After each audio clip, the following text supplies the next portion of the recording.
Foundation article of which this issue has come from, there was a reference in there that globally it's considered, if you consider 3.1, I think it was, is affordable housing. 5.1 is unaffordable and causing stress on those that are entering into it. Auckland was at 9.3. And going up to 19, according to this projection. According to that. But you get the picture here. If there's going to be some sort of address or a correction, hopefully it isn't the bust. No. And it's a managed one. So I think, to get back to your question there, Jim, and answering it, I think it's great that we can look into the future, calculate a model out, and if we don't do anything about this, this is the consequence. Or will there be no correction? Because this is the other interpretation, Jeremy, and we're going back to Victorian times and times before those, when the landed gentry had all the land and we just merely doffed our caps as they rode by. Well, there is the problem that, all of these predictions are really, the fright is for people who are not in the market at the moment, because it's such a false economy. And I constantly think of this, well, that's great that my house might be worth $1 million now, but if I want to buy the house across the road, I'm going to sell it and still have to borrow another 500,000, And that's, so if we get to a point where the average house price is, whatever you said, 3.25 million, yes, and people are still earning what they're earning today, well then, you are going to have a lot of people who will just never, entire generations who will never own a home. And that's where, New Zealand hopefully was founded with some ideals. It was a little bit different than what we were expelled out of, or Pākehā New Zealand was expelled out of in those years. Kind of the whole point, wasn't it? It was, egalitarianism. Perhaps some people might shy away from it, but it still seems an ideal worth pursuing. And my point is that we kind of instinctively expect that kind of correction, but maybe it won't come. That is the other prospect. There won't be a game changer to sort it all out. There won't be a bust and a starting up again. We're just moving into a different phase. We might be on Planet Key as well. Planet Key? Yeah. Gable Tosti, talking before we go about the death of Warina Wright on Australia's 60 Minutes. It is claimed for money in the reportage. What is your view on news outlets doing this with tragic cases like this, before we go? I don't like it. I think unfortunately that horse has already bolted, particularly in the Australian media. They have a long history of paying for interviews and paying big money for them as well. I think it's always unfortunate when someone is acquitted of a crime and, in the eyes of many, many observers, perhaps shouldn't have been, that person can then go on to make money from telling their side of a tragic story. But I guess the flip side of that is occasionally you will have people who survive a tragic situation and the money they get from an interview helps them get their lives on track. Sure. So it's a very, very difficult, ethically it's very, very difficult, but I still don't like it. It doesn't sit comfortably with me at all. I hate this particular incidence of it in particular, Jim. I think we're all Kiwis first here, and we know that the victims' families are over here, and it just seems to me to be an awful cheap thing to do. Selwyn Manning and Jeremy Elwood have been on today's panel. Gentlemen, thank you both very much. Nice to have your company. You're very welcome. Thanks for having me. Come back again soon. We'll look at your predictions when the elections are over in the United States. Thanks, everybody. We're back tomorrow, and Checkpoint with John Campbell is on the way.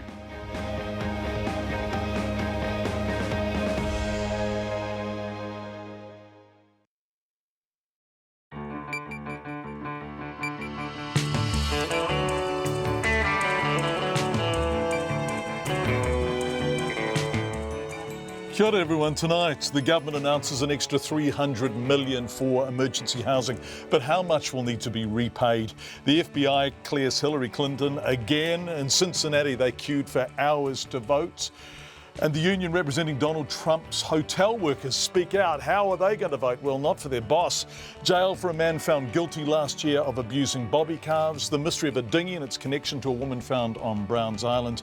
And a man caring for his terminally ill wife walks out of a parliamentary select committee hearing in the middle of an anti-euthanasia submission by the wife of the Deputy Prime Minister, Dr. Mary English. It's a busy old Checkpoint tonight, and the show will commence after the Pips and the 5 o'clock news with Katrina.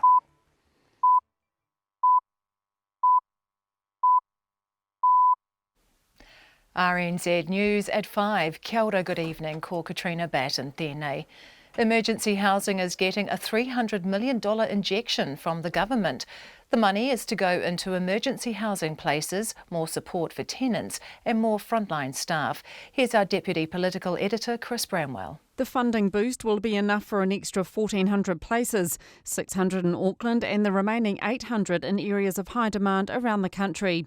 The Social Housing Minister Paula Bennett says the government has set up a cross-agency team to secure suitable properties around the country and in Auckland build new ones if necessary. The $300 million package includes $120 million in capital funding to build, buy or lease properties suitable for emergency housing. $100 million of this will be as a loan to Housing New Zealand to be paid back over 10 years. Atu te whare pāri mata ko Chris Bramwell aho. The husband of a woman with a crippling disease has implored MPs to enable those who face unbearable suffering to end their lives in certain circumstances. Parliament's Health Select Committee is hearing 1,800 personal submissions on a petition seeking a law change to allow medically assisted dying for terminal illness and unbearable suffering. Hugh Barnes of Waikanai near Wellington said his wife of more than 50 years, Val, has secondary progressive multiple sclerosis. He said he cared for her at home for as long as he could, but she's now in hospital. It is all very well for some people to say a life should never be ended. My answer to this is I think if they were in my position with the possibilities ahead that I face, they would think otherwise for the sake of their loved one. Hugh Barnes said the ability for a well-informed and coherent person to end their life in certain medical circumstances is one of the only things that could help them now. A school bus driver is in hospital after his bus went over a bank in Horowhenua this afternoon. The bus was carrying 12 children. St John Ambulance says 3 received minor injuries and the driver was taken to Palmerston North Hospital. The crash happened on Waikawa Beach Road at Manukau near Levin just after 3 o'clock. A High Court judge has quashed a sentence of home detention and community work given to a man for ill-treating bobby calves and has sent him to jail for 2 years. Noel Erickson, who's 38, was originally put on 10 months home detention and 200 hours of community work for 10 charges of cruelty to 115 calves at the Te Kauwhata pet food plant last year. The Ministry for Primary Industries appealed on the grounds the sentence was inadequate. In a written decision just released, Justice Courtney has upheld the appeal. The charges were laid after secret video was taken by the animal rights group Farm Watch.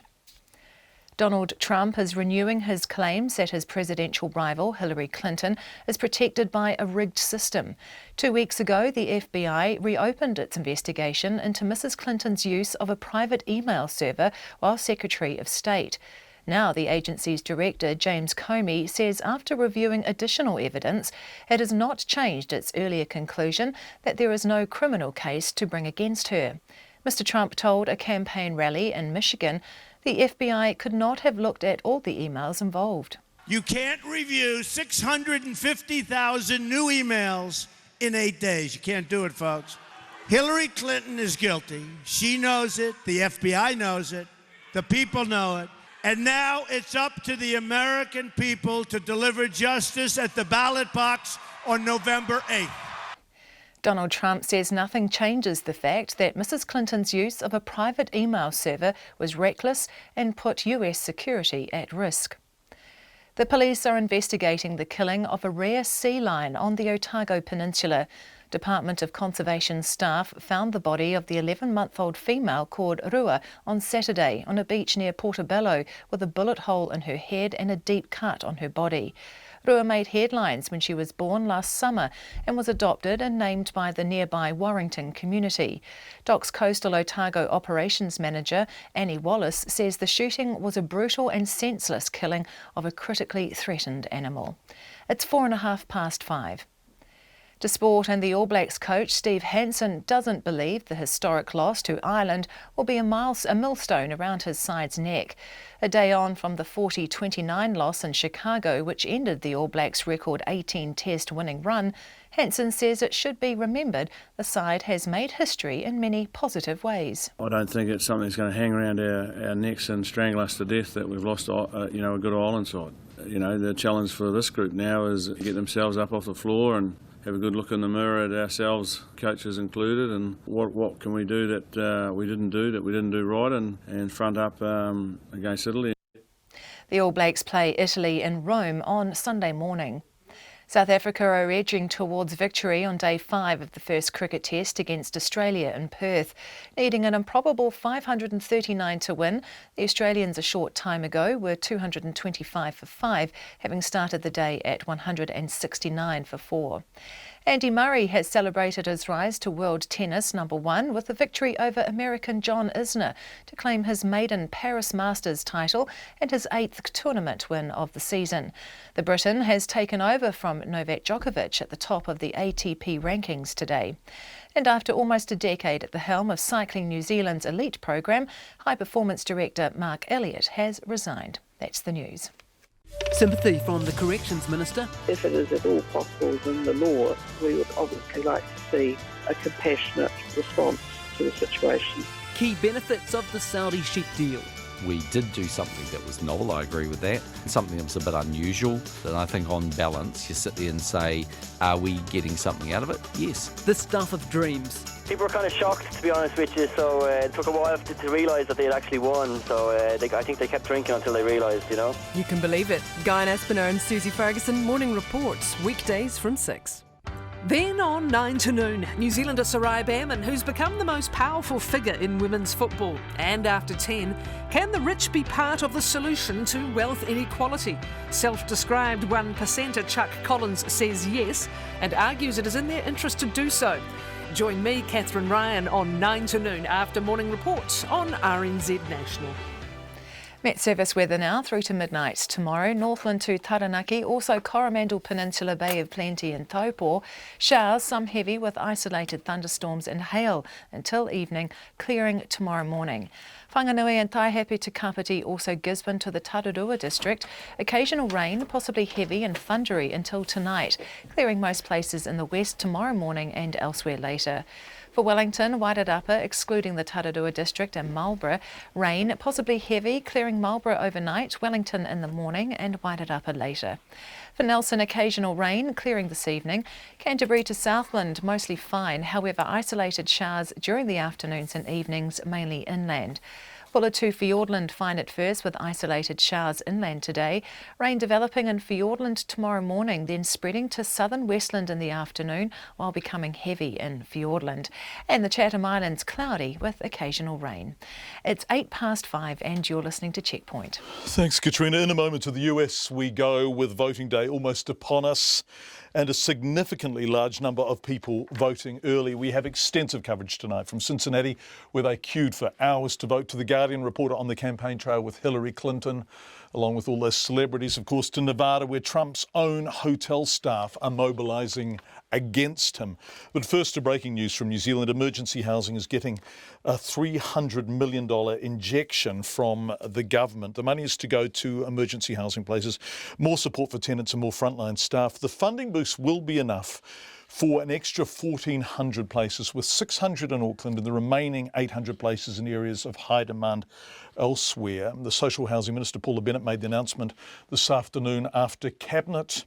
Our political editor, Jane Patterson, was at the news conference and joins us now live from Parliament. Welcome to Checkpoint, as always, Jane. What are we looking at here?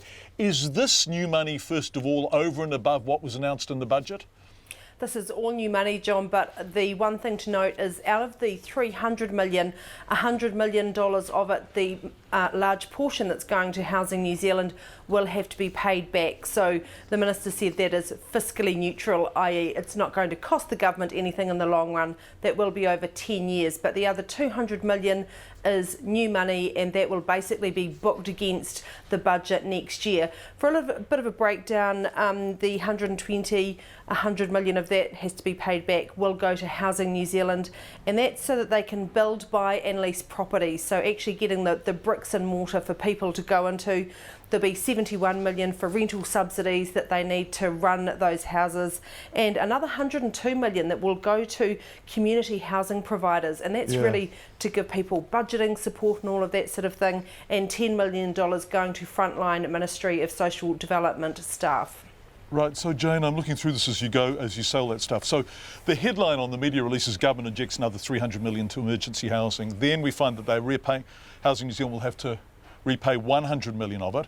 The cost to Housing New Zealand of servicing the loan will be met from the rental subsidy stream.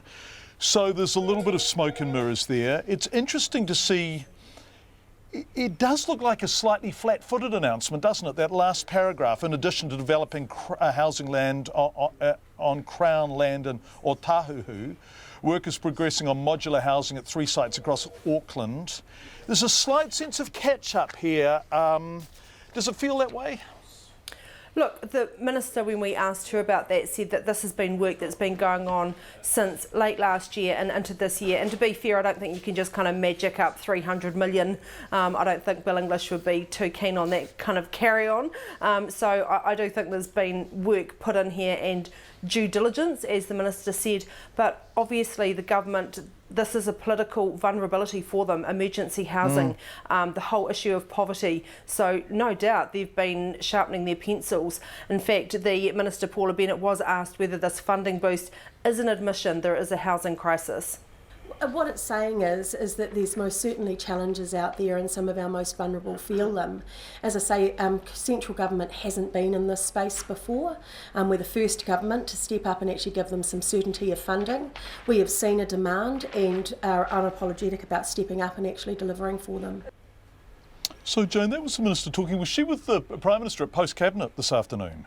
That's right, she was. So they both came down, Mrs Bennett made the announcement and then Mr Key was left to talk about other things like the US election. But how they're pitching this is it's a gap filler. So they have announced other money for emergency housing, for building social housing and also through Housing New Zealand and other ways, as well as all of the other just general housing initiatives. But obviously this is a recognition or an admission that that is not happening fast enough for the people at the moment who are struggling to find houses. She specifically says this is to fill that gap until that housing comes on stream. A big announcement that seems on the face of it to have come out of the blue. Is it unusual for such a big announcement to be made in this fashion? Not necessarily. I mean, the government has its policy announcement plan that we obviously don't know about, but I think in this area, because there was also a significant amount of money in the in this year's budget, so I think this shows that this is an issue that the government does not feel it has under control, and it's obviously been working and taking maybe a more short-term approach in this announcement particularly, realising that as it goes through next year's election, if they're still facing criticism about their lack of response to emergency housing, that they're not doing anything to help people, it could really play against them, and that's only potentially a year away, and they don't necessarily have that long politically to let this issue get away from them. Jane Patterson, our political editor, who was there at the announcement, which was made basically an hour ago. Thanks so much, Jane. It's 30 minutes past 5. Let's go to the US now, where Hillary Clinton, we are told, has no case to answer. After explosively telling Congress last month that it was reopening its investigation into her use of a private email server, FBI Director James Comey said today the Bureau has found nothing to change its original conclusion that there is no evidence of any wrongdoing. Lorna Shattuck reports. It was a true October surprise that rocked the already wild US presidential race. Just 11 days before Americans went to the polls, FBI Director James Comey announced in a letter to lawmakers that he was reviving the original investigation looking into Hillary Clinton's emails to examine more correspondence found on a computer belonging to the disgraced husband of a top aide. And for the next 9 days, the Trump campaign made hay with that. Here's Donald Trump even just this Sunday morning.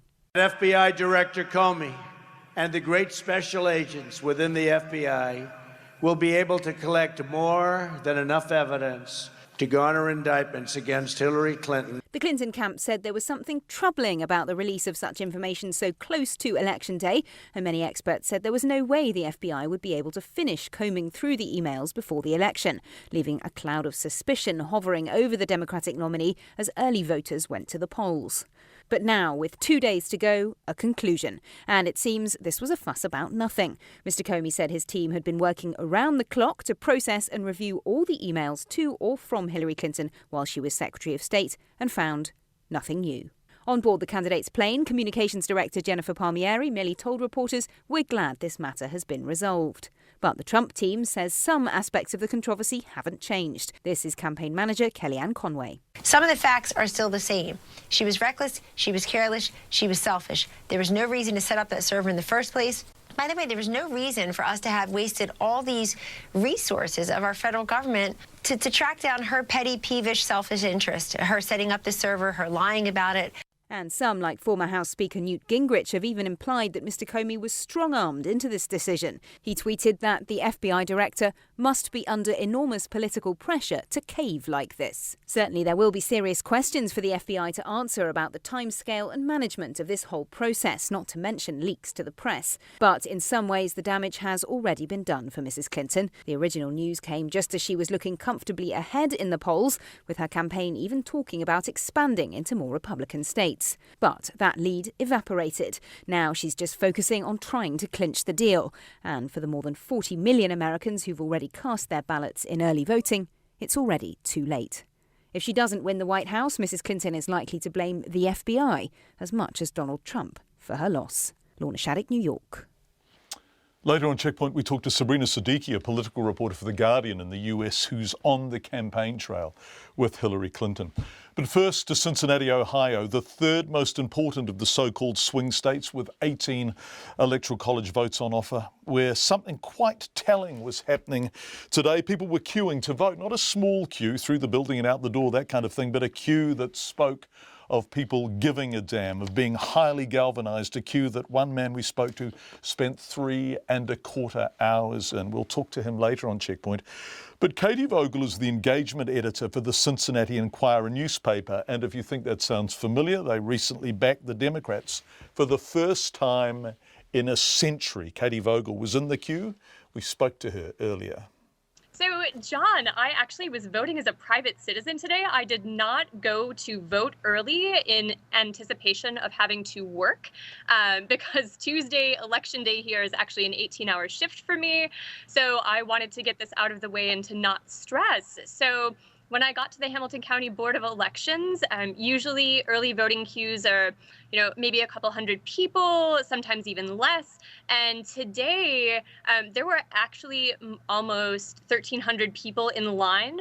Original estimates had been given at 4,000, but it was actually a little bit lower than that. But there's been a lot of talk in Ohio and around the country about lack of enthusiasm for early voting. And this weekend in Hamilton County, which is a indicator county in a swing state that's critical in every election, it's actually broken the records for in-person voting from 2008, from Barack Obama's first run. So that really speaks a lot to the level of enthusiasm and intensity that is being focused on this election right now. Yes, these are people who understand their vote counts, right? So in 12 they voted Obama, in 8 they voted Obama, in 4 they voted Bush, and in 0 they voted Bush. So not only these people who understand their vote counts, they're people who get it right. I mean, time after time after time, Hamilton County has picked the president. Who were they voting for? Who were these people queuing to vote for? So, John, you're right. As goes Ohio, as goes the nation. So largely the voters that I was interacting with in line, and when I had someone holding my place in the queue and I was working the line, because you've got to work, they were largely Clinton supporters. But that's not such a surprise. It was also a huge day for Souls to the Polls, which is an African-American community-based church-focused turnout effort. So you go to church and then you take your souls to the polls. Exactly. So that might skew the perspective, but there were also Stein supporters in front of me who were discussing with their friends whether or not they were actually going to vote for Donald Trump to repudiate Hillary Clinton. I spoke with some really enthusiastic Trump supporters who had come down to do some electioneering. It was a bit of a circus today, and I think it really spoke. For me, it was a moment of hope and democracy because it was a very festive atmosphere where there was a county candidate who had a piglet that she was wandering around with, and There was another candidate who was being represented by a miniature horse. There was a man in from Indianapolis who had dressed his dog up in a taco outfit in reference to taco trucks on every corner. And the Clinton campaign had funded a couple of food trucks to come and hand out food and water. So there were tacos, of course, and cupcakes with tiny American flags in them. So while it was certainly a much longer wait than anyone really anticipated, it was definitely a bit of a festival atmosphere. I'm really delighted to hear that, because watching from afar, it's looked like such an angry campaign, such a polarised campaign. So it's nice that that tells us a different kind of story. Before you go, Katie, and thank you for being our correspondent, we're very grateful. But I want to talk about your newspaper's editorial line, because for a century, the Cincinnati Enquirer has voted Republican, has backed Republican, has endorsed Republican. This time round, you came out with an editorial saying vote Clinton. Why, and what has the reaction been? So, John, as one of the 5 members of the editorial board here at the Enquirer, we've been having conversations about this endorsement for months now, and it was not a decision that we made lightly. This is a very conservative Catholic region. We have a very long tradition of supporting center-right Republican candidates, and as we wrote in our editorial board, we view Donald Trump as a clear and present danger. Katie Vogel from the Cincinnati Enquirer. You can read the editorial in which they endorse Clinton over Trump on their website, cincinnati.com. Another of the swing states is Nevada, and there Donald Trump is up against people he employs. The biggest union in Las Vegas is the Culinary Union, and it's strongly pro-Clinton. The National Labor Relations Board has just ruled that Trump's Las Vegas hotel is breaking the law by refusing to recognise the union, which may be costly to an extent far greater than the $3 an hour. They argue he's underpaying his workers. This union is big. How big? Well, I asked Bethany Khan, the union's Director of Communications and Digital Strategy. The Culinary Union represents 57,000 workers in Nevada. 57,000? Yeah, so that's like cooks, bartenders, cocktail waitresses, food servers. It's really the people who make the industry, the hospitality industry here run. Yeah, absolutely. So without them, Nevada would cease to exist, one imagines. And how many of them roughly, directly or indirectly, have Donald Trump as an employer? The Culinary Union represents over 500 workers at the Trump Hotel Las Vegas that are Mr. Trump's employees. Mr. Trump is a 50% owner of that hotel. Okay, so roughly 1%, I'm just doing the maths very fast, of your membership in Nevada works for Donald Trump. How is he, as an employer, relative to the other employers you deal with? Well, his company spent $500,000 trying to fight the unionization efforts, and he still refuses to negotiate a contract. So the Culinary Union has called for a national boycott of Trump Hotel properties and hotels and golf courses and businesses that do business with Donald Trump. His hotel is under. So forgive me, sorry to interrupt, because we look at Donald Trump representing himself as a champion of the working person, of the marginalised, of the unappreciated, of the underclass, of somebody who connects with blue-collar workers. Is that your experience of him at all? No. In fact, he pays his workers $3 less per hour than other union members on the Las Vegas Strip. His employees don't have the free healthcare that union members have, and they don't have a pension, so they can't retire with dignity like Culinary Union members can. So Mr. Trump, who refuses to negotiate a contract, is actually legally required to by the federal government and hasn't. So Mr. Trump is breaking the law, and the hotel is operating illegally. Are your members voting? Yes, the Culinary Union is the strongest and probably most powerful political force in the state of Nevada. And we have promised to deliver Nevada for Hillary Clinton. And we've endorsed Catherine Cortez Masto for Senate and Ruben Kuhn for Congress, amongst other Democrats. And we have the strongest ground game to do so. We have over 400 people right now workers who've taken a leave of absence from their jobs on the Las Vegas Strip and in downtown Las Vegas to do political canvassing and phone banking and get out the vote efforts every day for 8 to 10 hours a day. So you have promised to deliver Nevada, which is a swing state, of course, to Hillary Clinton. Why? Is it because Donald Trump is such a cynical employer and so unpopular with the union, or is it because Hillary Clinton stands for something you think is worth backing? Well, we think that Hillary Clinton will fight for our families in the White House, and she will work on comprehensive immigration reform, which is something that the Culinary Union, the largest immigrant organization in the state of Nevada, something that we really are fighting for. And so it's important for us to have somebody to fight for our families. And we know uniquely what Mr. Trump is like as a boss, because we've been fighting against him for over a year now.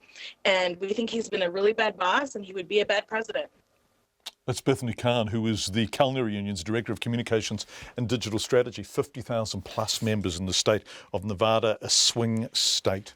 Let's head home again. A man who ill-treated bobby calves at the Te Kaupata pet food factory last year has had a sentence of home detention quashed and replaced with jail time. Noel Erickson, who's 38, was originally given 10 months home detention and 200 hours of community work on 10 charges of cruelty to 115 calves in August last year. I suspect many of you have seen the footage. It's upsetting. The charges were laid after secret video shot by the animal rights group Farm Watch came to light. The Ministry for Primary Industries appealed the sentence as inadequate, and the appeal decision has just been released. Our Waikato reporter Andrew McRae has been following the case and joins us now live. Andrew, welcome. What's the crux of the judge's decision on this appeal? Good evening, John. Well, it centres around the weight placed by the original sentencing judge in the district court on the lack of training and supervision that Erickson received in his job at the pet food plant. At the appeal hearing in late October, both the Crown and the defence agreed that the lack of training was woeful and really, non-existent. The Crown said the sentence didn't reflect the seriousness of the charges, and the defence, not surprisingly, felt the opposite. Now, Justice Courtney in the High Court in Hamilton heard the appeal. It was released this afternoon. She's accepted that the Crown case, that the lack of training and supervision does go to the gravity of the offending rather than mitigation. Now, the problem in the District Court judge's original sentencing was that the judge she referred to the training and supervision problem while setting a starting point, but also when talking about mitigation, which would mean, in a way, a degree of double counting. And even if she only talked about it as a mitigation, then it would have been an error in the judgment. So either way, there's a problem, and Justice Courtney decided that that's how she would approach the appeal, and that's why she changed the outcome. Interestingly, the original sentencing starting point was 3 years, 9 months, but in the appeal, Justice Courtney has reduced it to 2 years, 6 months, but with less mitigation discounts, which has meant jail time and no home detention. Now, because Erickson's already served 3 months at home, a sentence of 2 years was deemed appropriate by the judge. And she also said it was undeniable that Erickson's offending was callous, brutal, and did cause suffering to very young and vulnerable animals. So what happens now, Andrew? Well, he has to present himself to the Hamilton police station and from there obviously go on to prison. He does, though, have cross-appeal rights, but no decision on that yet.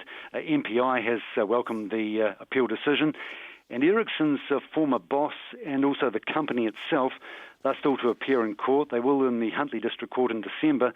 They're on a number of charges which also stem from the same secret video that was the downfall of Noel Erickson.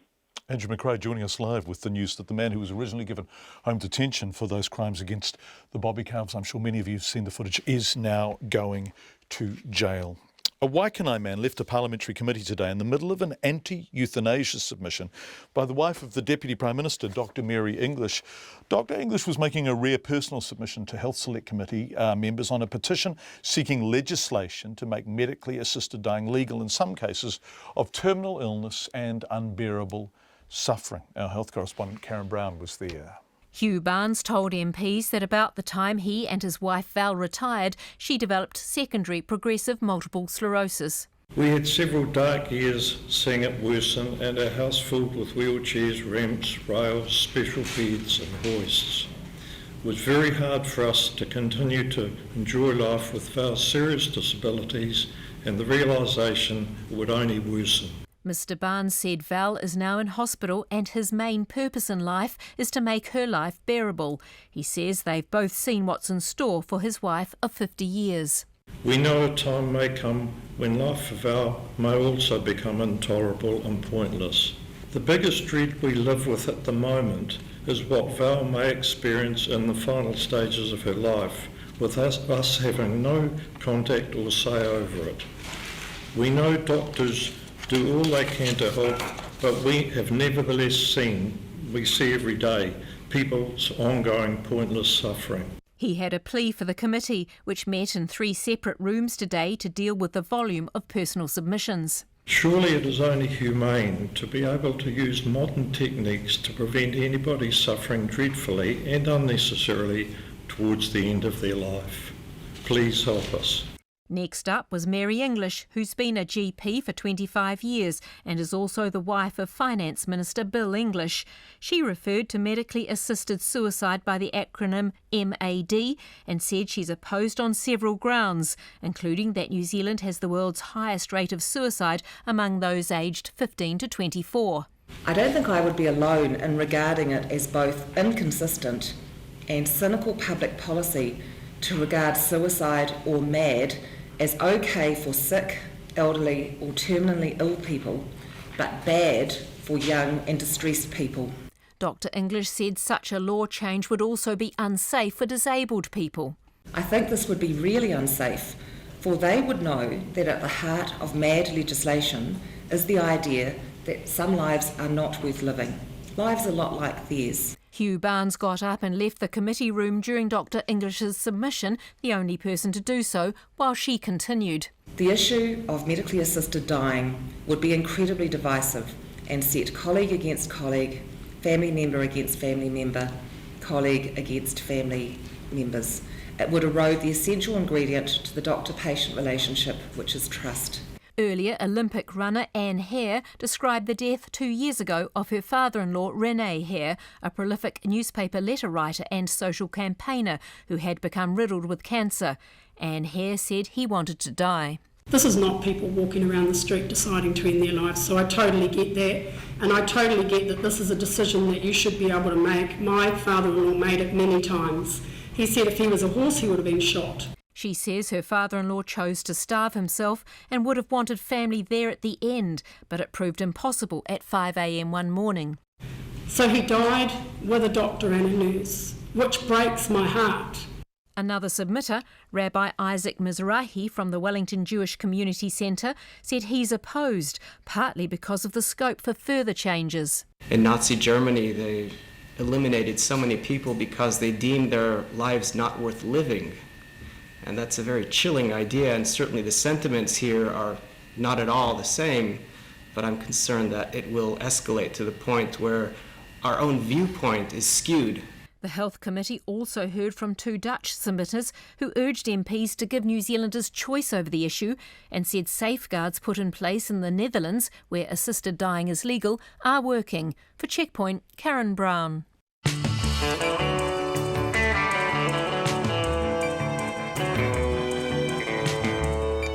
You're with Checkpoint on RNZ. Thank you for being with us. Coming up on the program before 6 o'clock, police say they aren't ruling out charging a woman with arson after those fires on Browns Island last week off the coast of very downtown Auckland, really. And Queenstown locals say they're fed up with roads around the airport being treated like a long-term car park. We're back in the US later on the program, but before all of that, Katrina Batten with RNZ Headlines. The government has announced a $300 million boost for emergency housing. The money is to go into 1,400 emergency housing places, more support for tenants and more frontline staff. 600 of the extra places will be in Auckland, but the Social Housing Minister, Paula Bennett, says the funding increase is not an admission there is a housing crisis. The Prime Minister says he's open to the possibility of attending Waitangi celebrations away from Te Ti Marae. John Key stayed away from Waitangi this year after a marae elder said he was not wanted amid strong opposition to the signing of the TPP trade agreement. The marae is yet to decide if the Prime Minister is welcome next year. The president of the Educational Institute, Louise Green, says early childhood centres are struggling because their government subsidies are not keeping up with inflation. The NZEI today launched a campaign to persuade the government to increase its funding rates. Ms Green says per-child subsidies have fallen 5% in real terms in the past 6 years, and that's hurting the quality of education for under fives.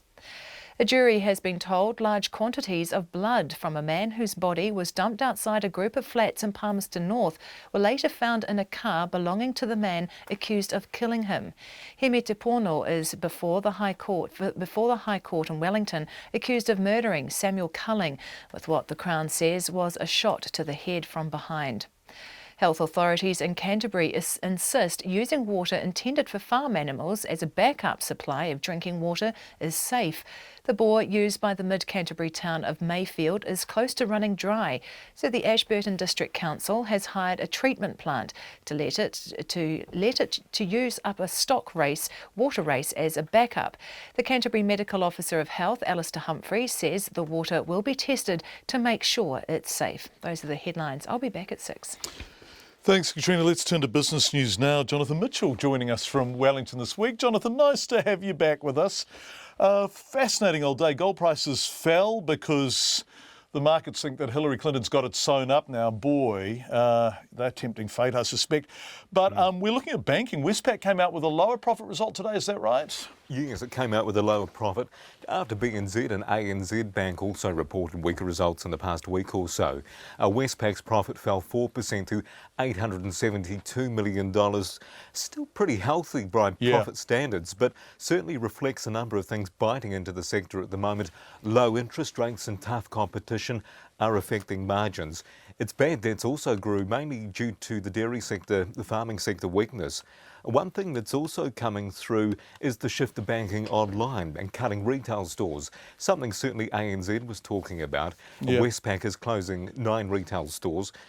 In terms of mortgage lending, though, whether they'll head lower, still a bit unclear. You know, the Reserve Bank is expected to cut interest rates this week to a record low 1.75%. Whether the retail banks pass that on fully is still unknown. The banks certainly want to increase their coffers and in turn raise deposit rates. So that's something that's a little bit unclear at the moment.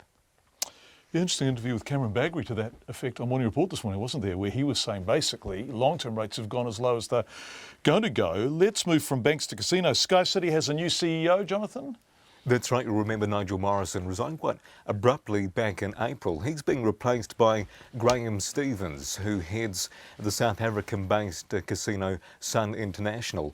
And like Sky City, with its convention centre and hotel development, as well as growth in Adelaide, Sun International has expanded overseas into several Latin American markets. He's coming in at quite an interesting time for the sector. There's tough competition out there.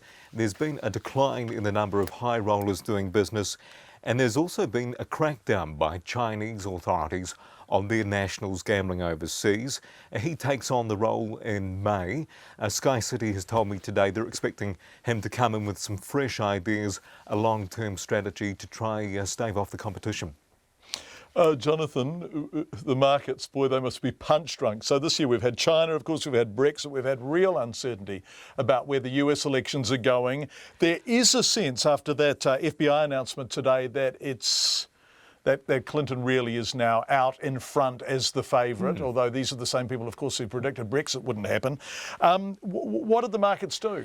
Well, we're certainly noticing the effect already after that FBI investigation cleared Hillary Clinton. The NZX Top 50 Index had a strong finish, up around 2.5%, and that's very strong, up 164 points to 6,872. The dollar is trading quite steady at the moment, 73.12 US cents and 94.22 Australian, but yes, more to come on this as we get closer to Wednesday. Yeah. Talk to you tomorrow. Thanks, Jonathan. Jonathan Mitchell live from Wellington. The police are not ruling out charging a woman with arson for lighting fires on Browns Island in the Hauraki Gulf after she became stranded. They're also trying to find out if the 38-year-old used a wooden dinghy found floating near the island to get across the water. The woman was stranded on the island for 3 nights and was found after she lit those fires to attract attention. She's now recovering back at home. Detective Sergeant John Dehere told our reporter Alex Ashton the police do not know why the woman was on Browns Island or whether she used the dinghy to get there. We don't know. We're looking at all possibilities of whether she was dropped off at the island by a third party or whether she made her own way to the island. Have you asked her if she took the dinghy to the island? She's been spoken to, and we're following up some inquiries as a part of that interview. But surely if she had taken it, she would have said, yes, I did. Is she denying that she took the dinghy there? No, that's just something we're going to, part of an investigation. We're keeping our minds open to any possibility, really. Yeah, is she cooperating with the police investigation? Yes, she is. So you would have asked her if she took the dinghy there? I'm not really going to get into exactly what was said, certainly, but we're following up all avenues of inquiry on this investigation. And certainly it appears that some of those fires, that she lit some fires to attract attention. What we're trying to get to the bottom of is how she came to be on the island. But if she's cooperating, surely she could just tell you why she was on the island. And if she wasn't telling you, then that would insinuate she's not cooperating. Well, what she told us, I'm not prepared to get into at this stage. We're just following up inquiries as relation to her statement and other evidence, really, and facts that we know. Are the police considering charging her with arson or anything to do with the lighting of the fires? That's something we're looking at in relation to this investigation. It's too early for me to say whether charges will result. I'm hoping that we'll get an early resolution to this and be able to give further information as we get it. This is a really quite a bizarre set of circumstances, isn't it? Yeah, it is a little bit unusual, I must admit. But hopefully we can get to the bottom of it, I guess. Is she suffering from any mental health issues? Again, it's a privacy issue. I can't discuss whether she is or not. That's Detective Sergeant John Dehere speaking to our reporter Alex Ashton. It's 90 minutes to 6 on Checkpoint. The Union for Early Childhood Teachers, the Educational Institute, has launched a campaign to increase government funding for early childhood education. It says the quality of preschool education and care is at risk because the money that creches and kindergartens receive for each child has fallen in real terms. Our education correspondent John Gerritsen was at the launch and filed this report. The NZEI kicked off its campaign near Parliament with finger painting and singing.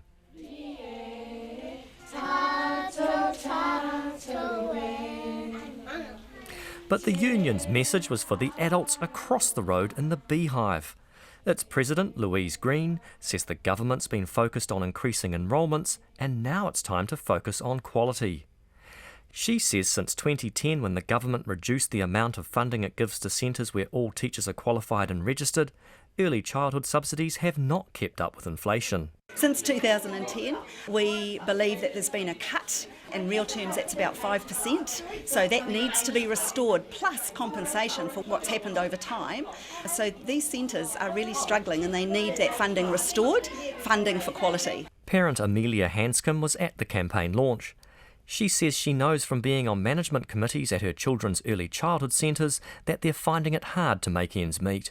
That's creating a really pressured environment where some difficult decisions are having to be made around staffing numbers, around the group size of children, and around the length of session hours that are run.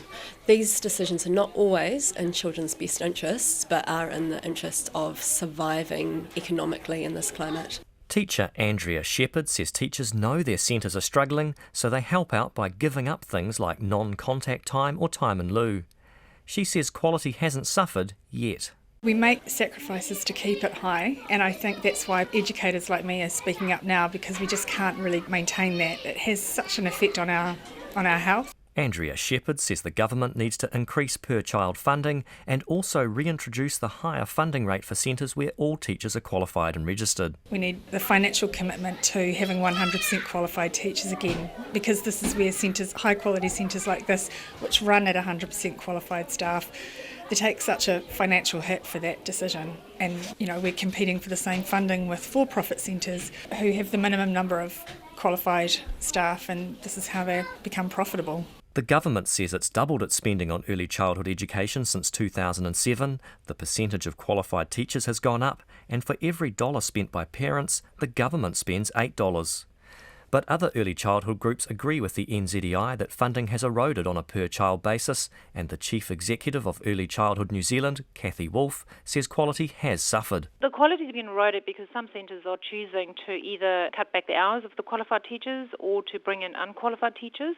What they're trying to avoid is actually increasing the fees for early childhood services, because at some point there's going to be a tipping point in terms of parents being able to afford it, and this even impacts on our most vulnerable families. The NZEI says the campaign launched today will push for funding increases in next year's government budget.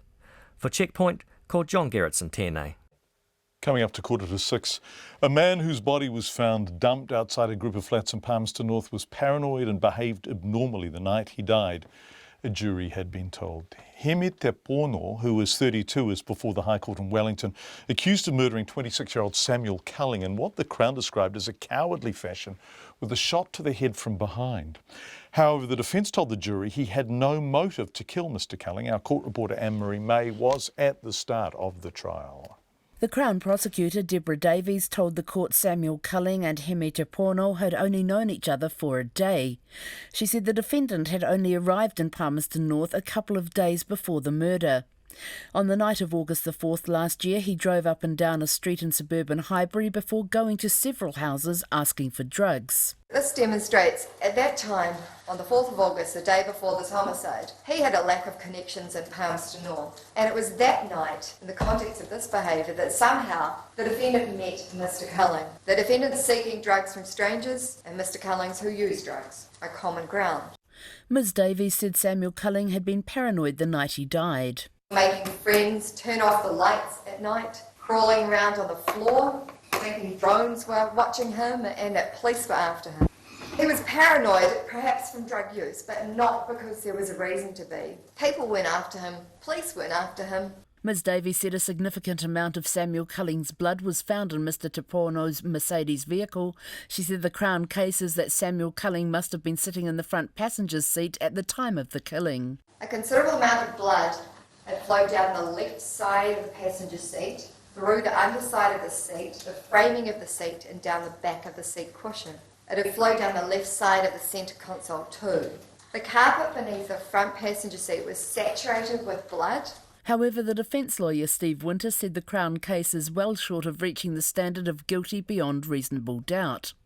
He said few of the jurors will ever have travelled to the western suburbs of Palmerston North at night, but the case would show the subculture there. It's a culture of drug taking, drinking and other behaviour which might not meet with your approval. And it's a culture where the colour of your clothing might take on particular significance, and the evidence about that will come in as the case progresses. Steve Winter said part of the subculture involved not cooperating with the police, which was known as narking. That concept of narking members of the jury, in my submission, will take on particular importance in this trial because you will hear repeatedly witnesses referring to Sam Badawi being concerned that people were either narking on him or worse still you might thinking that he was a narc. Steve Winter said that made Sam Culling a target for a number of people.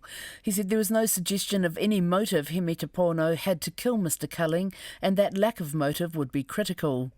A jury of 5 men and 7 women has been chosen to hear the case, which is expected to run for 3 weeks.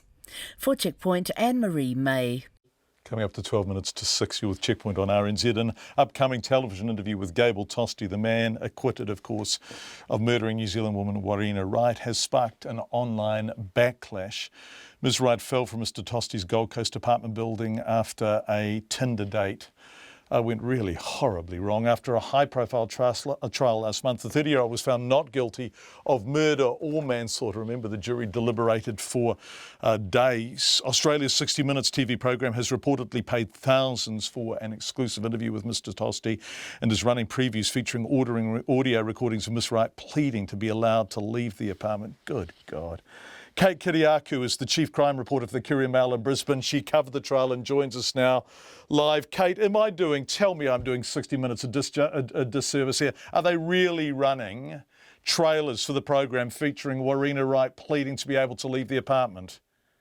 Yeah, that's right. They had the first sort of preview on their program last night, and it sort of featured a reporter playing the recording to Gable Tosti and basically saying to him, she screamed no 33 times. What do you think about that? And he sort of replied with, she was obviously trying to make a lot of noise. And I think people have seen that and they've gotten online and they're not overly impressed with the whole thing, with the paid interview, with his, how he comes across in that short snippet. And of course, we haven't seen the whole thing yet, but certainly there's been a bit of backlash around. So who's been paid for this? No one's disputing that. This is checkbook journalism. 60 Minutes got the interview because they paid for it. Well, I mean, they won't comment on any sort of story, whether they pay people or not. They won't comment. But, we're sort of informed that there was a bit of a bidding war between two networks and they sort of got the highest bid, I suppose, and so they've secured the interview. So they obviously have, confirmed that they have the interview, and in fact they've played the promo sort of for it. But they never comment on money, on cash deals. Yeah. And I'm sure if they could say they hadn't paid for it, they would, right, Kate? What's the reaction been? What are people saying about all of this? There's been quite a social media backlash, how disrespectful to her family, he's profiting from, her tragic death, that sort of thing that people are saying. There's even sort of Facebook pages kind of set up saying, boycott 60 Minutes. But, in saying that, I'm sure a lot of people will still tune in. Kate Kyriakou is the chief crime reporter for the Courier Mail in Brisbane. Thanks for joining us, Kate. We appreciate it. It's 5:09 to 6. The police are investigating the killing of a rare sea lion on the Otago Peninsula.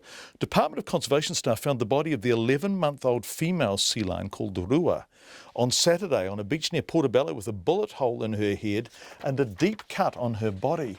Rua made headlines as a newborn last summer when she was adopted and named by the nearby Warrington community.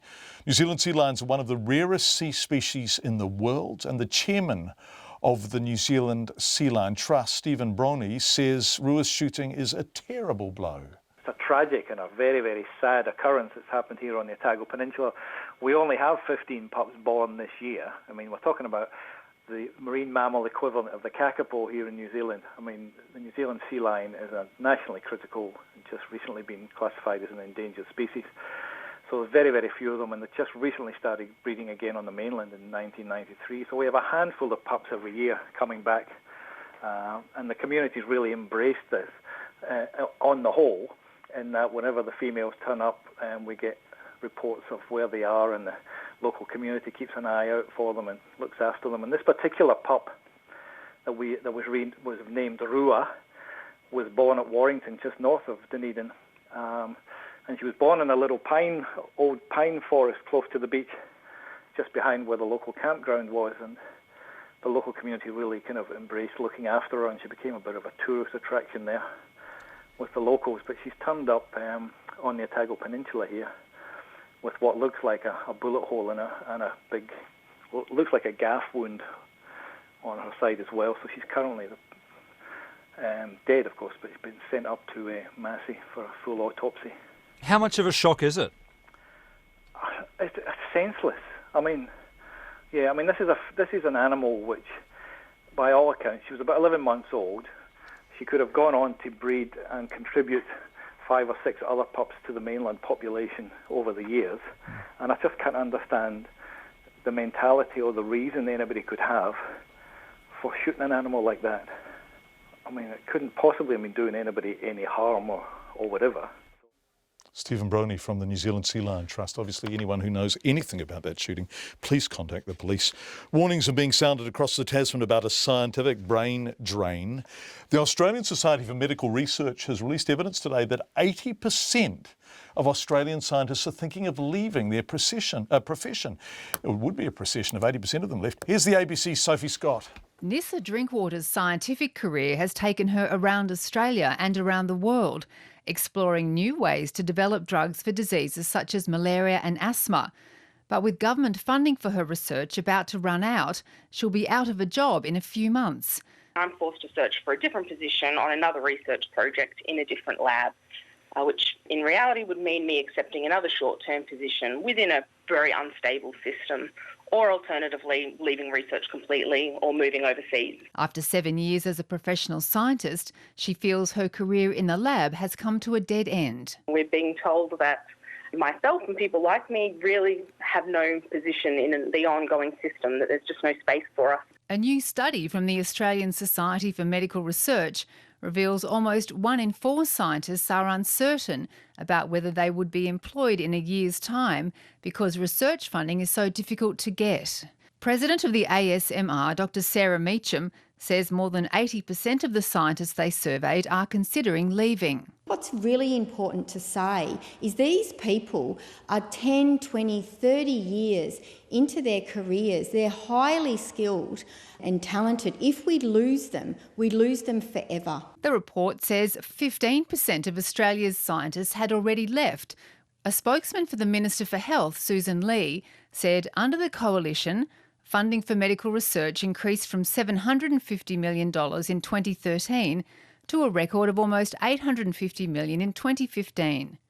He said the new Medical Research Future Fund would double the government's annual investment in medical research once fully established. But the Australian Society for Medical Research says that won't come into effect until 2018, and scientists can't wait that long. That's Sophie Scott from the ABC. If there are any New Zealand scientists listening who share the same concerns, please do contact us. Email's probably best, checkpoint@radionz.co.nz. Queenstown residents who live near the town's airport are fed up with droves of people parking alongside a state highway and leaving their cars for days. Residents will add their signatures to a petition in a bid to come up with a solution, saying it's only a matter of time before all this parking causes an accident. Lydia Anderson reports. If you take a stroll along State Highway 6 beside Queenstown Airport, you could be forgiven for thinking you've walked into a used car lot. Dozens of parked cars are jammed along both sides of the highway. Frankton Community Association chairperson Glyn Lewis says local residents think it looks terrible. They're not happy with how it looks. It's a tourist town, and it's pretty much the first thing you see when you get off the plane. If you're a tourist and you're driving into Queenstown, you've come all this way and all you see is a big parking lot. And Glyn Lewis says the parking chaos on the highway is getting worse. In the last probably 3 months, she's now gone to angled parking, so now people will have to back into oncoming traffic. So I'd say the likelihood of a bingle would probably increase a little bit more. Mr Lewis says about 60 people turned out to a residents' meeting organised by the local MP, National's Todd Barclay, on Saturday. He says residents are frustrated and fed up at the lack of progress in finding a way to fix the issue. Todd Barclay says he's been trying to get the New Zealand Transport Agency to recognise the scale of the problem. There are a couple of hundred vehicles that are parked along the roadside now, and since I wrote to the airport and NZTA a few months ago, they started surveying the vehicles on a daily basis and discovered that the average length of time a vehicle was parked along that side of the road was 4 days. Mr Barclay is planning to gather signatures for a petition to NZTA asking it to speed up work in the area. The agency is planning to bring in double lanes along each side of the road, which will eventually prohibit parking. But the work won't be completed for 4 to 5 years, and Mr Barclay says it needs to be done sooner to correspond to the widening of Kawerau Bridge at the end of that road. Well, I think it'd be pretty disappointing if they don't react to what is becoming an increasingly more sort of frustrating situation for a lot of locals, but also a lot of tourists. But also, I mean, if nothing else, my suggestion is that they at least react to the safety issues. NZTA's Southern Regional Director Jim Harland says the agency will consider bringing forward work on the road, but for now there needs to be an immediate solution to the problem of angle parking. We've got some signs ordered on a temporary basis which will restrict parking on a temporary basis just to the parallel parking. In the meantime, we're working with Queenstown Airport Company and Queenstown Lakes District Council to look at the longer-term solution for people who are using those areas. Jim Harland says the signs will be in place by early December. And Queenstown Airport says it plans to have about 50 more parks available by the end of this month, which it hopes will alleviate the issue that's got residents so revved up. For Checkpoint, Lydia Anderson. Thanks, Lydia. Coming up to 6 o'clock. I'll tell you in a moment what we've got after 6. But first, if you do have any feedback, please text us on 2101. Email checkpoint@radionz.co.nz. We are, of course, on Facebook. Actually, our Facebook page is getting really great engagement. We're delighted about that. Thank you. And, of course, Twitter @checkpointrnz. Roll sting.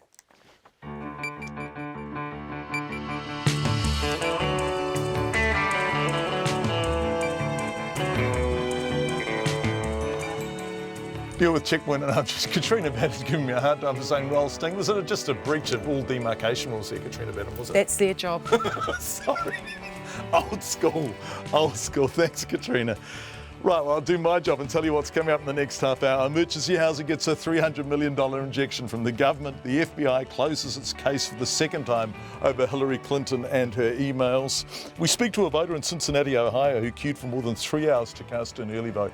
A swing state, Ohio, of course. The worst smog in 20 years closes schools in the Indian capital, Delhi, and we join a flock of gliders as they return to the mountain ranges of the Nelson Lakes National Park. All of that and more after the pips in the news.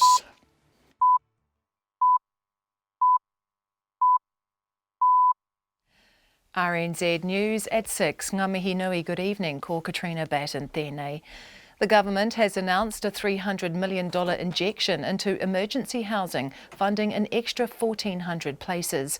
The money is to go into emergency housing places, more support for tenants and more frontline staff.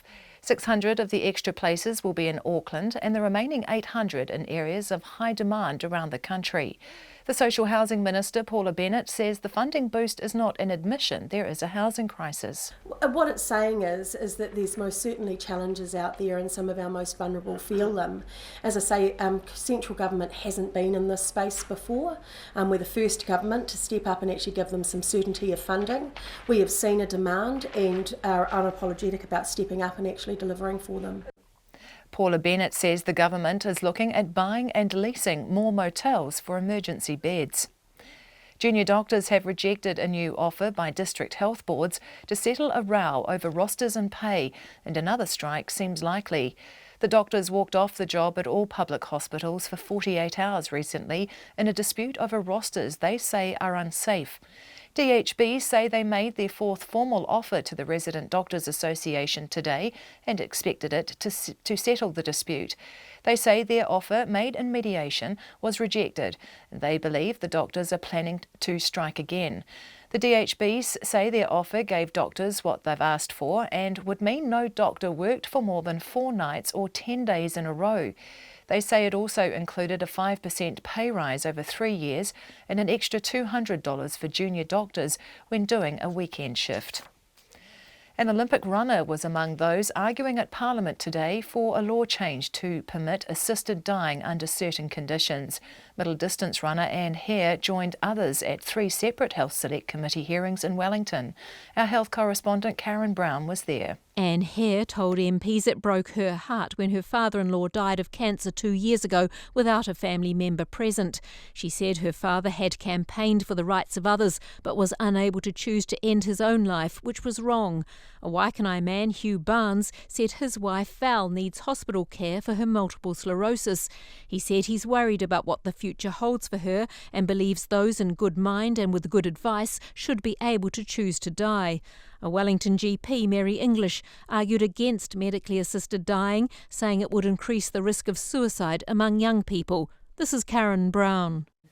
A man who ill-treated bobby calves has been jailed after a High Court judge quashed a sentence of home detention. Noel Erickson, who's 38, was originally given 10 months home detention and 200 hours of community work for cruelty to calves at a Teikowhata pet food plant last year. He now faces 2 years in prison. Andrew McRae reports. The charges were laid after secret video was taken by the animal rights group Farm Watch. The Ministry for Primary Industries appealed against the original sentence on the grounds that it was inadequate. Justice Courtney says it was unclear from the District Court judge's sentencing whether she'd taken into account Erickson's lack of training and supervision when setting a starting point in her sentencing, or if she'd only taken it into account as a mitigating factor. As Erickson's already served 3 months home detention, a jail term of 2 years was seen as appropriate. The Ministry's welcomed the decision. This is Andrew McRae. Volunteers who work with rare sea lions are horrified by the killing of a young animal on the Otago Peninsula. Department of Conservation staff found the body of the 11-month-old female sea lion called Rua on a beach near Portobello with a bullet hole and a deep cut on Saturday. Rua made headlines when she was born last summer and was adopted and named by the nearby Warrington community.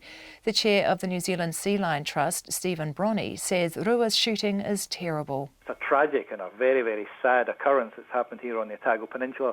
We only have 15 pups born this year. I mean, we're talking about the marine mammal equivalent of the kakapo here in New Zealand. I mean, the New Zealand sea lion is a nationally critical and just recently been classified as an endangered species. Stephen Bronny says the sea lion could not have been a bother to anyone, so its killing is senseless. The police are investigating. Sea lions are slowly returning to New Zealand mainland after being hunted heavily in earlier days.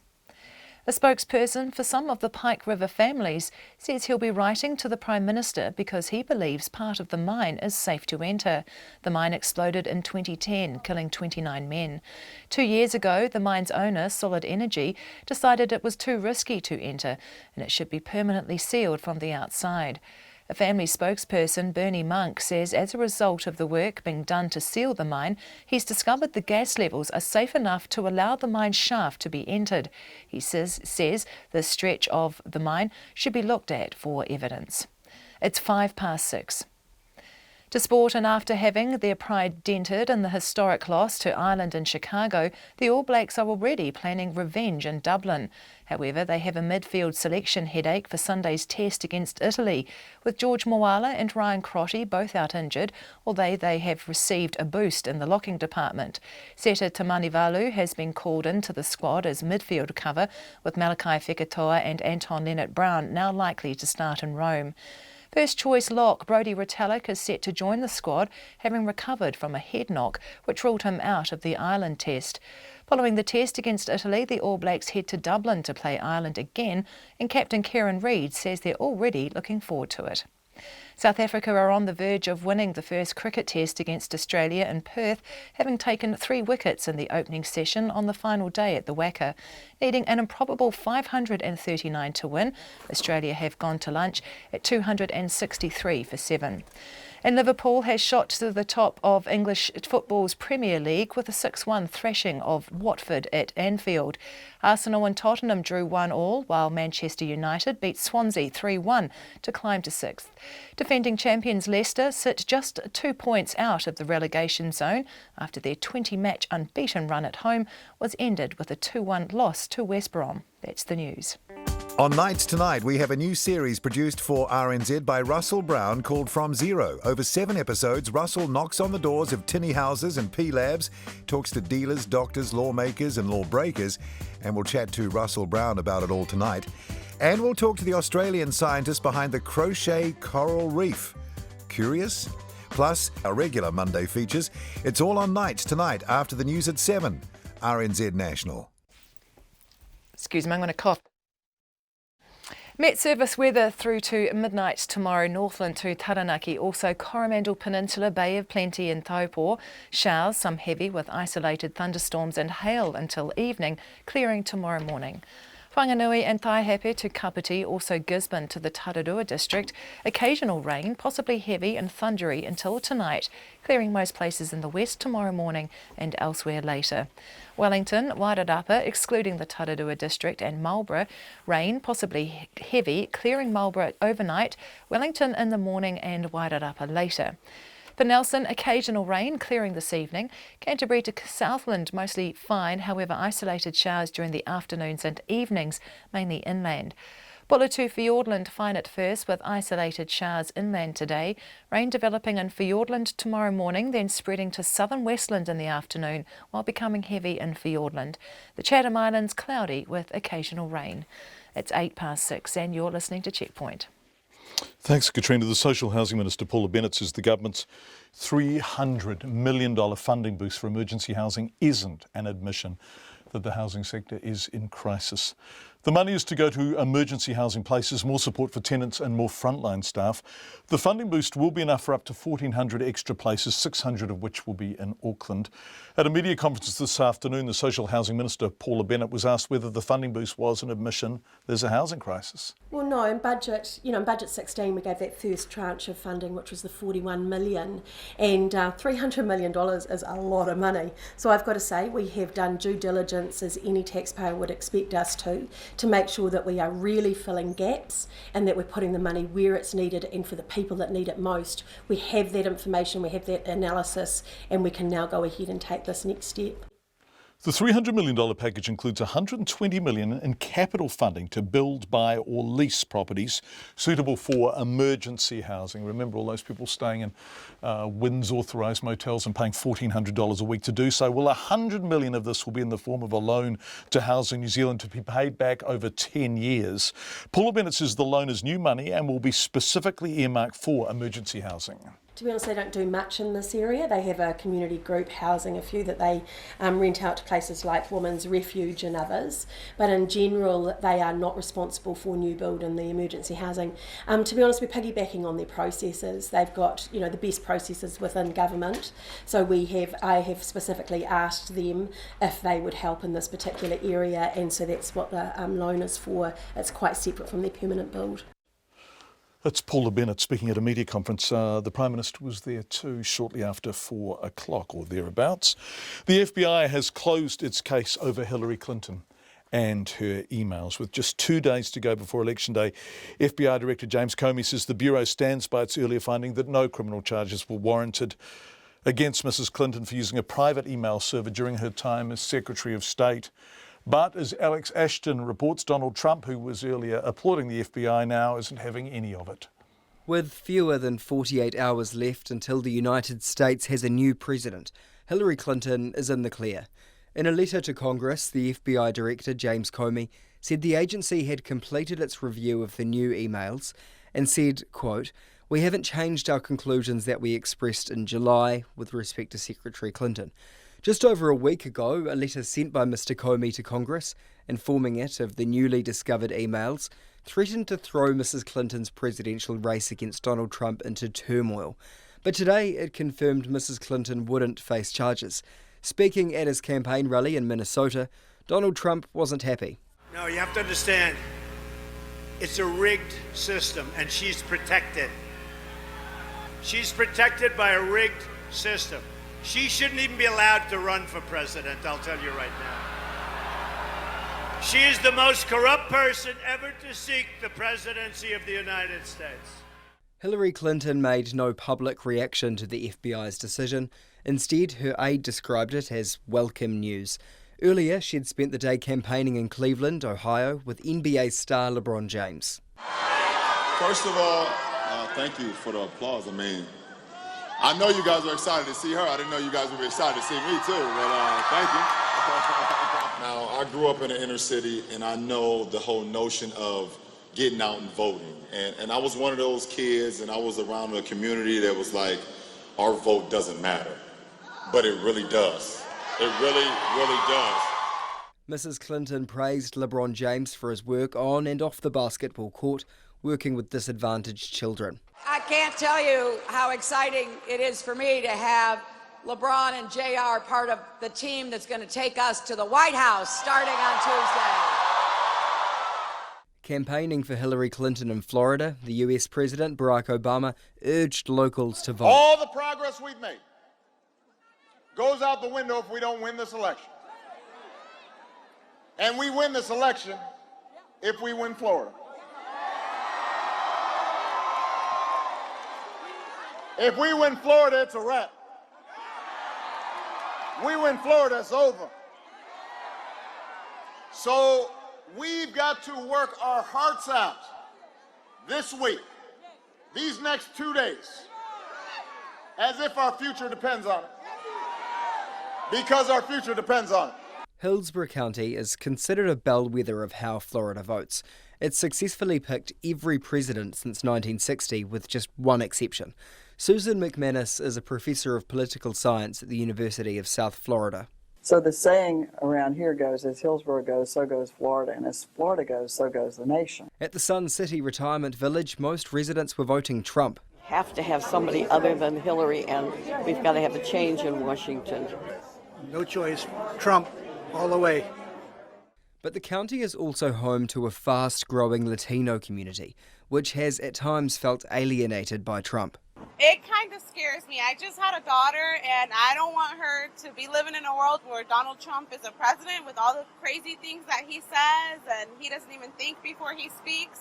This year, 27 million Latinos are eligible to vote. In this particular election this year, whoever gets in office, it's going to be because of the Latino vote, for sure. Activists like Julio Colmenares say the anti-immigrant rhetoric in this year's presidential campaign has driven them to the polling booths early in record numbers.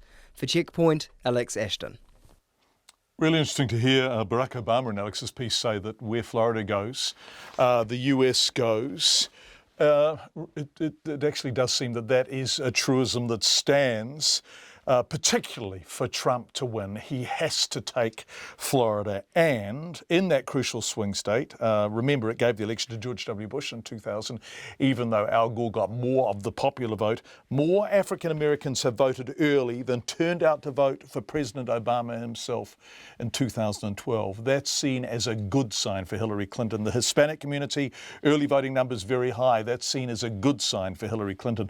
The candidate herself didn't respond directly to the announcement about the FBI and the emails. She was campaigning and sharing the stage with celebrities who speak to constituencies whose vote is sometimes hard to mobilise. We heard LeBron James talking about central cities. Beyonce, Jay-Z, basketballer LeBron James. If those names don't mean much to you, that's because they're not your vote. It's not your vote they're targeting. The Guardian's US political reporter Sabrina Siddiqui is on the trail with Hillary Clinton, a wild, restless scramble from airport to airport and stage to stage. Oh, it's an absolute mad dash on any given day, especially in these closing days of the campaign. We've been in 3 to 4 to 5 battleground states in just one day. Of course, as you mentioned, there's been a cavalry of celebrities who have been made very public their support for Hillary Clinton, trying to help her make that closing argument. So the joke among those of us in the traveling press is that we're just enjoying the free concerts right now. Because, a lot of our work has been, okay, we're going to go watch Jay-Z and Beyonce, we're going to go see Katy Perry. Obviously, LeBron James, there are a lot of sports fans who are very excited about today's event as well. But at the end of the day, I think that also shows just how emphatic, very prominent voices feel about this election. This is not typical always for someone like LeBron James who's at the height of his career to openly campaign with a candidate for president. That's not something that you usually see, but it does, I think, speak to how people view the choices before them in this particular election and the need to try and help shape and influence voters to the polls, especially young voters. So, Sabrina, it's getting late there now. What has your day been up to this point, and where do you go now? What do you do tonight? Well, we began our day, sometimes it's funny, we don't even know, it's hard to remember where it was exactly that you woke up, but in Philadelphia, and Hillary Clinton, as she has been doing on many Sundays, attended church services, in this case, before a predominantly African-American church. She's been trying to boost turnout among black voters. She's struggled to match certainly the numbers that President Obama received in the last two election cycles. So that's kind of been a theme in these final days that speaks also to LeBron James' today's event in Cleveland, which is where we arrived after after attending church in Philadelphia. Our next stop is Manchester, New Hampshire, which is another battleground state, and another concert with James Taylor will be joining Hillary Clinton over there. And she will also be joined there notably by Khizr Khan, who is the father of the Iraq war hero who memorably spoke at the Democratic National Convention and really gave a very personal and emotional view of Donald Trump. Everyone remembers who Khizr Khan is. He became a household name after that convention speech. So that is where we will conclude tonight after flying back. And then we will fly back to Westchester because Hillary Clinton prefers to stay in her home in New York when possible. This is an exhausting schedule for you. I mean, it's an absurd schedule for a journalist. But Sabrina, you are half Hillary Clinton's age. How is she doing this? How is Trump doing this? How are they working this hard? Well, part and parcel of the campaign cycle. I do think that because the race is tightened, neither candidate can afford to take any votes for granted, and it's pretty typical to blitz all of the battlegrounds in those final days leading up to Election Day. What is interesting is the contrast in where the candidates are. Hillary Clinton's campaign is focused on a very specific set of 4 to 5 battlegrounds where they need to boost turnout, ensure that people are going to the polls, whereas Donald Trump is visiting as many as 10 different states in this kind of mad dash for the 270 votes he would need to win the presidency. Really just, almost throwing things at the wall to see what sticks without a coherent strategy as to what his path to victory would be. At the end of the day, I do think that after Tuesday, both of them, regardless of the result, will be needing a very long break. Sabrina Siddiqui, part of the extraordinary Guardian team covering this election. Gosh, they did good work. In Cincinnati, Ohio, a swing state with 18 votes on offer in the race to 270 electoral college votes. People queued for hours to vote. Earlier tonight on Checkpoint, we spoke to Katie Vogel from the Cincinnati Enquirer, who not only queued to vote, she covered the queue for her newspaper. A newspaper that broke a century-long tradition of endorsing Republican candidates to formally endorse Hillary Clinton. Also queuing to vote was Jerry Ballou, and I asked him how long he stood in line for. It was approximately 3 hours and 15 minutes. 3 hours and 15 minutes to vote. Why on earth? Do you have any idea why you had to queue for so long? Well, it was an early election poll, so this drew people from the entire county versus different precincts. If I had waited to vote on Tuesday the 9th, which is the national election day, I would have been able to vote in my precinct and the queue would not have been so long, but I'll be traveling on business Tuesday and I wouldn't have had the opportunity to vote. So it was now or never, and I felt it was that important. Yeah, obviously a whole lot of people did. 3 hours 15 speaks of a whole lot of people feeling the same way. Do you mind, and you don't have to answer this question, if I ask you how you voted? Yeah, I voted a straight Democratic ticket with Hillary Clinton for president. And why did you queue 3 hours and 15 minutes to vote for Hillary Clinton? Were you voting for Clinton or against Trump, or maybe a combination of both? It was a combination of both. I thought it was very important. I feel very strongly about and not having Trump be elected president. I think he's a danger to not only our country but globally as well, and to democracy in general. So I felt it very important to put my vote in. And while you were queuing for 3 hours and 15 minutes, were you talking with the people around you? How were you passing the time? Well, I told my wife, it's funny you mentioned that, I had my phone with me and I knew I'd be in line a long time. So I said, I need to get headphones because I want to be able to, occupy myself in the long time it's going to take to vote. So I listened to live broadcasts of MSNBC, which is a news program here in the United States. Talked to people in line around me. It was your producer asked me if people were mad to have to queue for that long. No, and the answer to that was no. We were glad to do it. As citizens, I think that we all felt it was our duty to do it, and it was generally a convivial atmosphere for us all. Yeah, which is nice to hear because it hasn't looked convivial from this distance during a lot of the campaign period. So conviviality is to be encouraged. Were there any Republicans near you, or were you surrounded by friends in a political sense?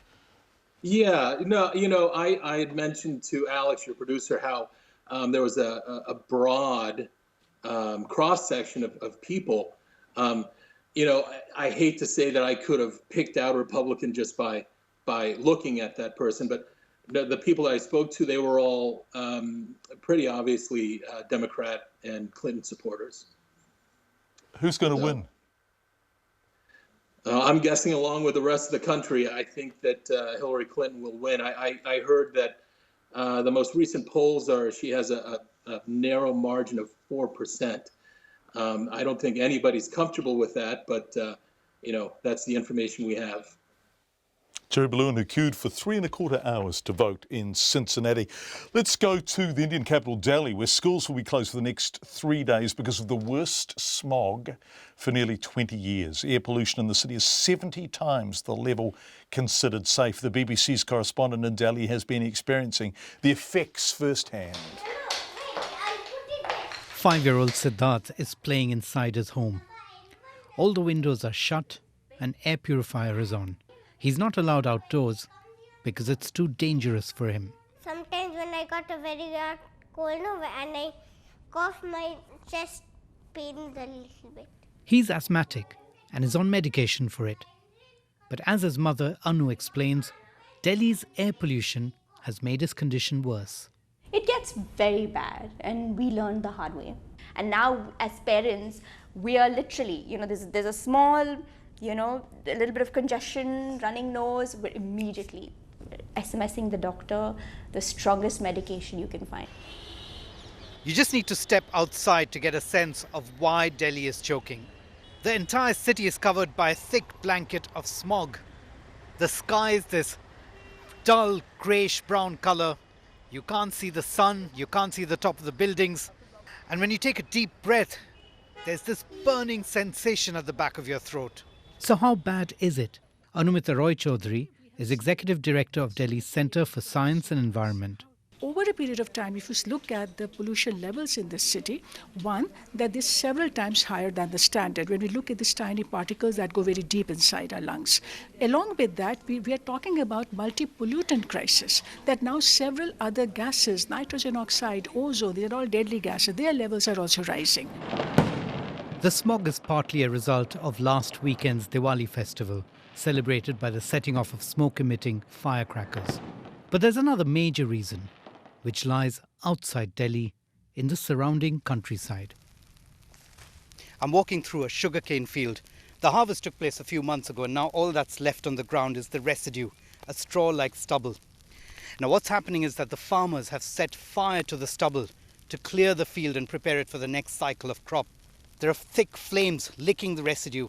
It's really hot, but it's also leaving a thick white smoke, which is making it very difficult to breathe and even see. That was the BBC's Sanjoy Manjubta in smoke-choked Delhi. Let's go from the ridiculous to the sublime. Flocks of gliders returning with the warmer weather to the mountain ranges of the Nelson Lakes National Park. The alpine landscape is the home of the Nelson Lakes Gliding Club. It has a reputation for turning out some skilled pilots. Our Nelson reporter Tracy Neal joined them for a flight. Lucky old soul, and filed this report.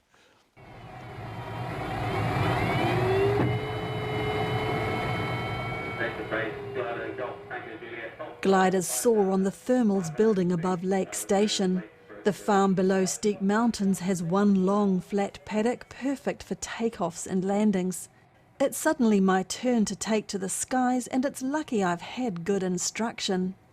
So just don't touch that and don't touch the pedals and you're good. Gliders at Lake Station are launched by a long cable attached to a winch at the other end of the paddock almost 2 kilometres away. It's much like a giant slingshot. Instructor Frank Saxton gives the command to the winch operator. All out, all out.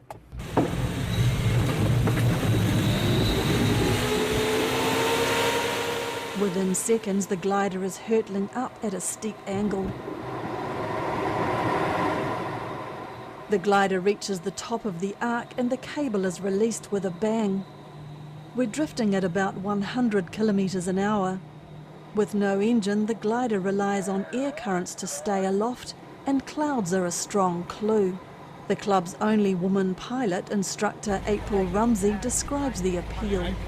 It's that variation and that exposure to alpine conditions and great natural beauty that I liked without having to make the effort of climbing up to the treetops and hilltops. It's actually wonderful to be able to explore from that perspective without the effort. April recalls the first time she flew solo. I think I was, at the time, surprised that they were sending me solo just because I perhaps didn't have the faith in myself to think that it would be okay, but it all went fine and it was a great feeling of freedom. And one or two things surprised her. You know, when you go in powered aircraft, there are things that you don't discover, like that clouds are bumpy. They look all soft, but they're not. Back on the ground, fellow instructor Rob Corlett is on winch duty.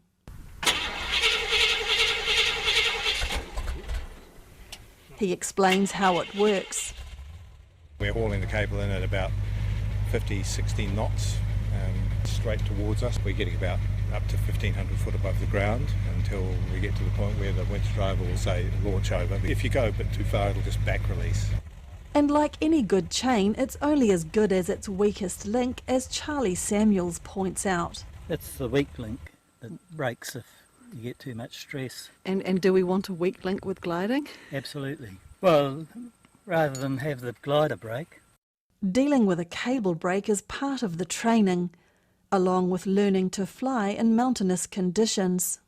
Flying in the mountains is very different from flying over flat terrain, and you know there's another set of skills. It's amazing how the airflow is deflected by the mountain ranges around us here. And so, I mean, flying gliders in this terrain, you've really got to be processing all the time because you're descending, and you've got to be looking for the next piece of air which is going up faster than you're descending. So what makes a good glider pilot? Rob says being a fast thinker helps, along with a general love of aviation. But even the best have rough landings.